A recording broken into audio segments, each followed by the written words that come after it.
ni Kristo. Bakit daw hindi ko napansin na sa lahat ng mga relihiyon na nagpakilalang Kristiyano, Iglesia ni Kristo lamang ang hindi naniniwala na si Kristo ang Diyos? Ang sagot ko naman ay ganito.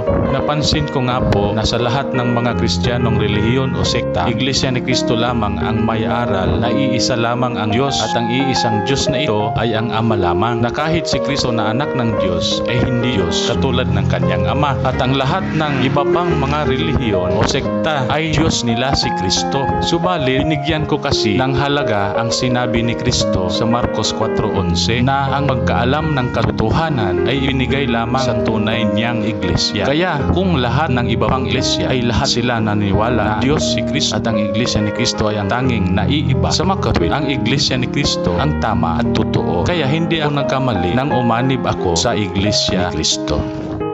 Ang sabi nila, nagkamali daw ako nang umanib ako sa iglesia ni Kristo. Bakit?